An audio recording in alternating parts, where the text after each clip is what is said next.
Hello everybody, welcome back to another video. Today I'm recapping the game that blew up the chess world.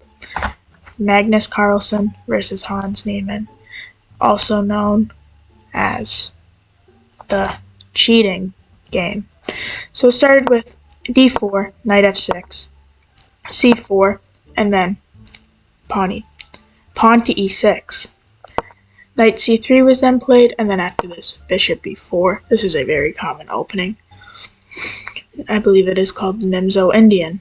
After this, g3 was played, and then castles, and the bishop developed to g2. It's kind of Catalan-like.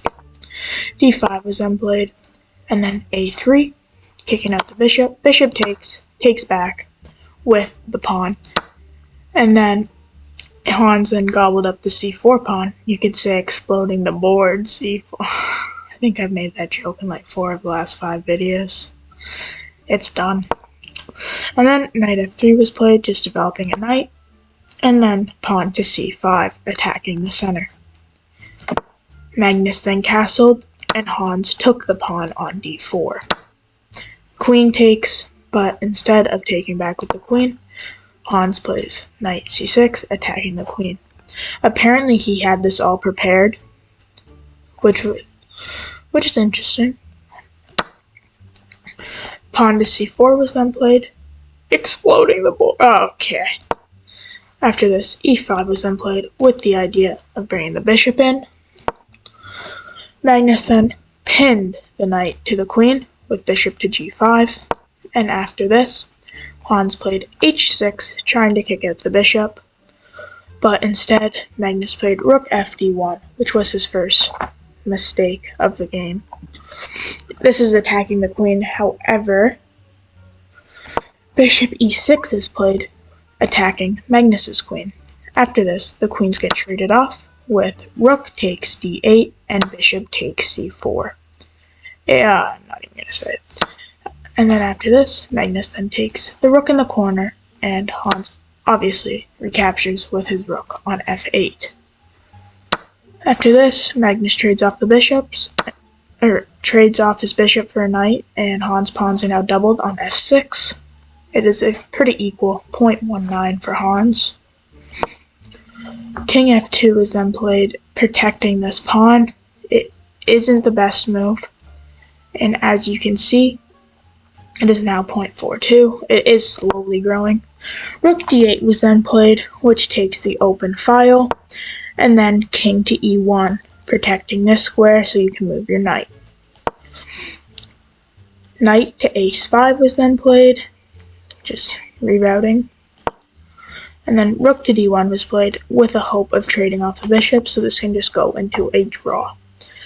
But Hans does not accept the trade, and he goes rook c8, putting pressure on this weakness. Knight to d2 was then played, which does attack the bishop, but it is technically defended by the knight. Bishop e6 is then played, the best move. This opens up the rook to this pawn.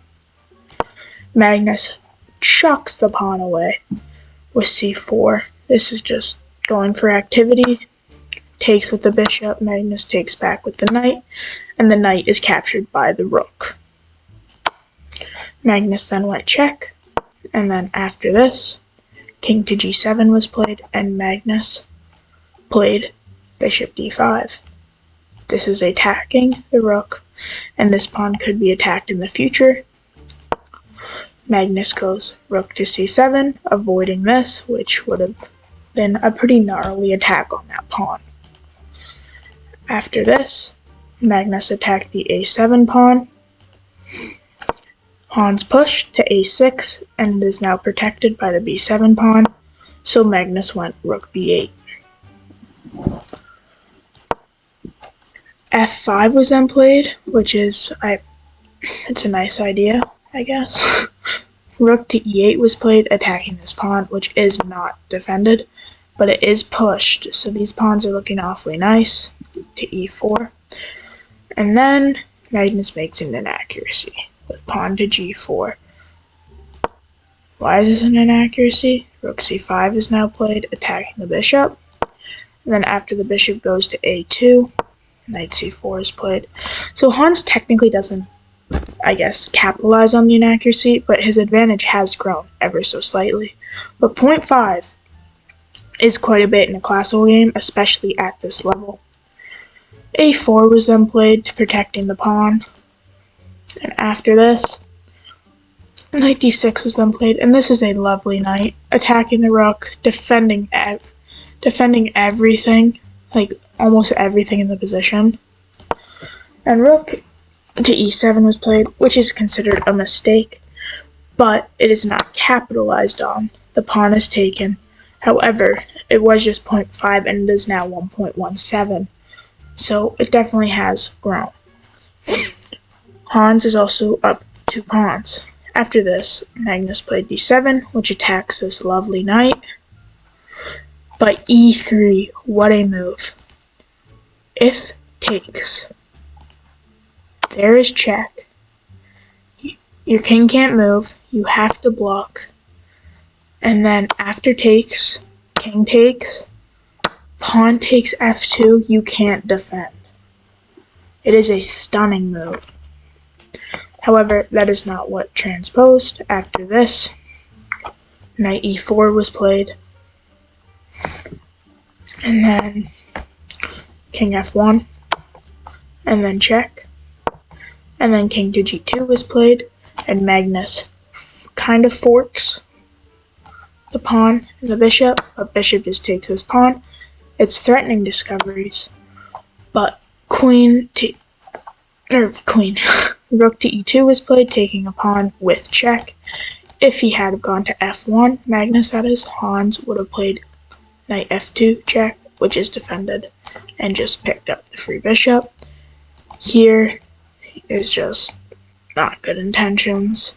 So king to g1 was played and was the best move. Rook e1 was played and they just shuffled the position once, and then king to f6 was played. Hans still has a pretty steady advantage at 0.8. And then bishop d5 was played, and this pins the bishop to the rook. Rook check on f7, defended by the bishop, and then king to g6 was played. You can't take this knight with check, or else you will lose your rook. And then Magnus makes a mistake with rook to d7, and the knight just gets out of the way, and the bishop checks. This is technically a sacrifice because the rooks see each other, and king f5. Rook takes d2, and now the reason why this isn't a huge favor for Magnus is because there is a fork on f3, winning back the rook. a5 was then played, just shutting down those pawns, and then king to e5, and then king goes up to g3, check. This is a fork of these pawns, so wherever you go, you just lose one of the pawns, and the h2 pawn falls. And this advantage is now substantial at 3.0. This is just, the game's over.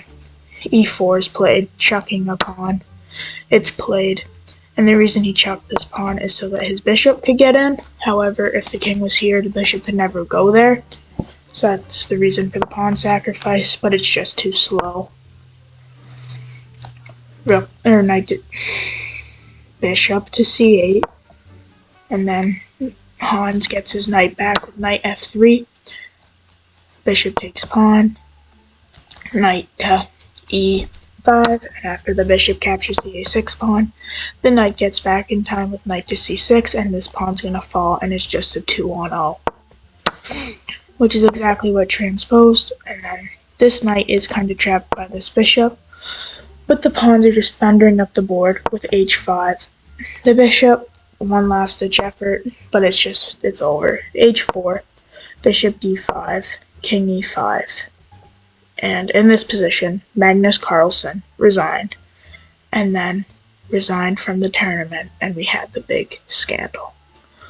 I'm not saying he cheated, I'm not saying he didn't, there is history, but I don't think there's been any proof, so one of chess's great mysteries. I hope you have a great rest of your day. Goodbye.